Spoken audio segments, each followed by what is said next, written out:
and a sad thing that the person that is sitting as their president is a certificate forger. Ken Okonkwo is right. You do not need any judge or court to declare that Tinubu forged his certificate before you can call him a certificate forger. The truth is not subjective.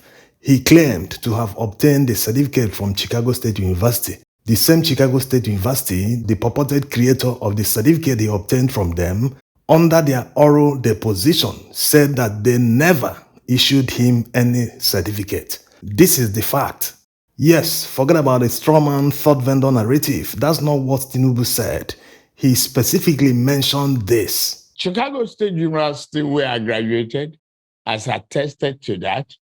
Now I can announce that I've received my original replacement degree certificate from them. So that settles it. They cannot turn around and claim third-party vendor. The more they lie and people bust their lies, they keep changing the narrative to patch up.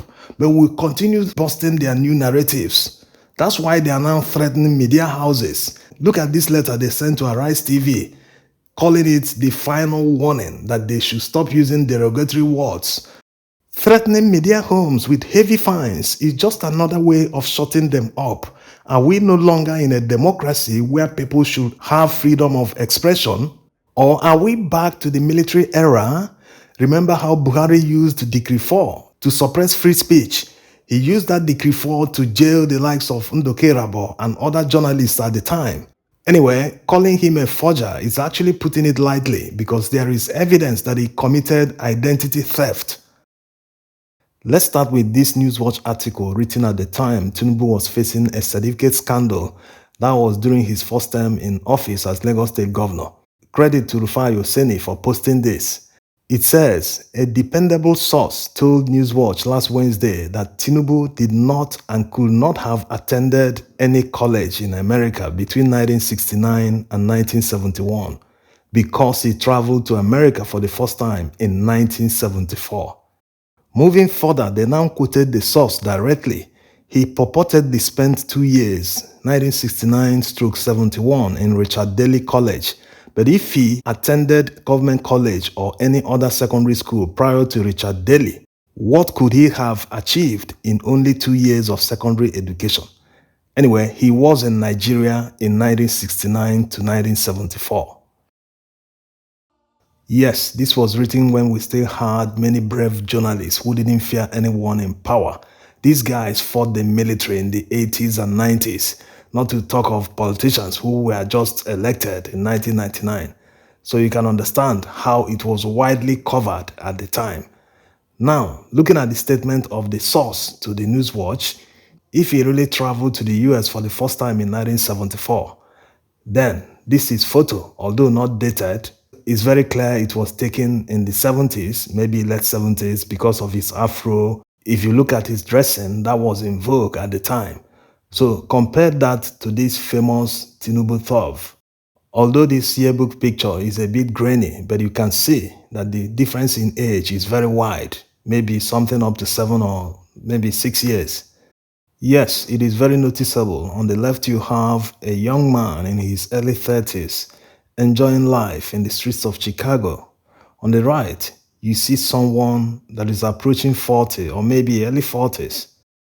Mind you, this yearbook is missing in their archives at Chicago State University. It is the only yearbook you can find a copy of it anywhere. So there must be a reason you can't find a copy.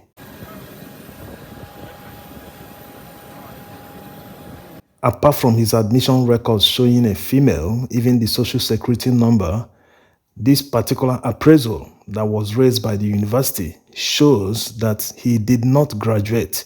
It doesn't look possible that he got this appraisal on the 7th of June, 1979. Look at here, it says you have not passed the English qualifying exam and the credits that you have previously earned in composition will not be recorded on your transcript until you have passed the examination.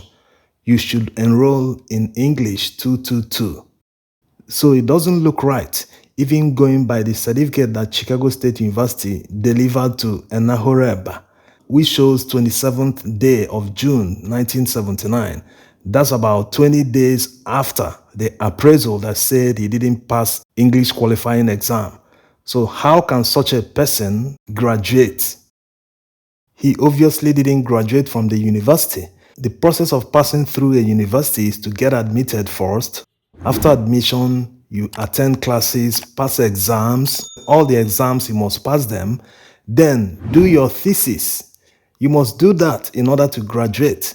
So looking at the appraisal that was raised, it shows clearly, and going by the date also, he still had outstanding exams to complete before graduation, which of course he couldn't have perfected under 20 days. That's not possible.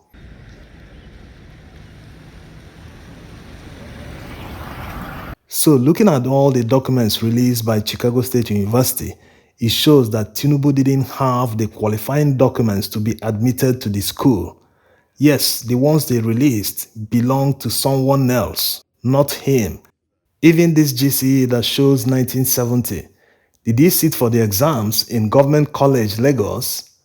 The college wasn't in existence in 1970. In fact, it was inaugurated in 1974. Everyone knows this. So he didn't qualify ab initio to be admitted. You can't build a house in the air. It's a pity that Atiku's lawyers didn't have enough time to go through all the documents before they started asking them questions during the oral deposition. Because going by their own documents, it shows that he did not graduate from their university. And they keep saying he attended. In some cases, they say he graduated, he never picked up his diploma. The documents say otherwise. And when you want to get the facts, you always look at the documents. You always look at the written information, all the records. It shows that he never graduated. Therefore, anyone that didn't graduate from a university should never be in possession of their diploma or certificate, whatever it is called. So Kenneth Okonkwo is right in calling him a forger.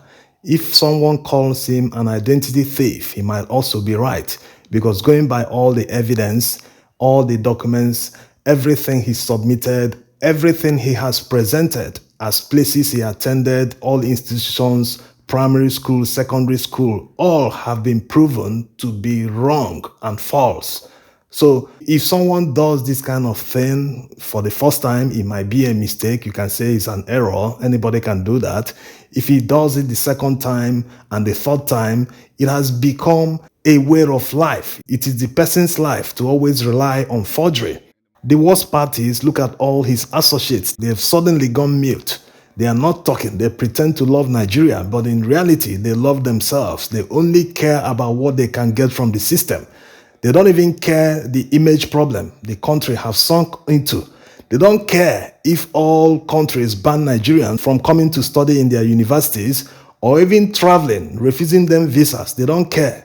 What they care about is if I can do anything in government and earn money, whether legitimate or not, I can use that money to buy whatever I want, passport, or travel with a diplomatic passport where they will not be subjected to visa ban or anything. But if they were patriots, this is the time to talk. This is the time to say enough is enough. Nigerians don't deserve this. We can't have someone with this character leading Nigeria, despite having millions of other Nigerians who can do the job better. All his life has been deception, pretense all through. He has always been pretending and claiming what he is not. This is why the Supreme Court must act. They have a duty to uphold Nigerian law. They are also a policy court.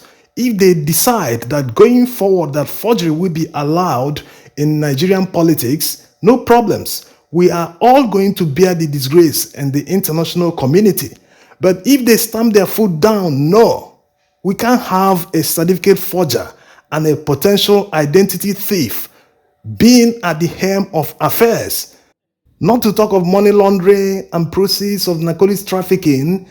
They have a duty to uphold Nigerian law, especially Section 137(1)(j), which disqualifies any person contesting for office that presented a forged certificate to INEC. The only penalty that the person should receive is disqualification. These Nigerians are hoping that they will take the bull by the horns and do the right thing and redeem themselves and redeem their battered image, to recover the confidence that people have lost in them. Thanks for watching.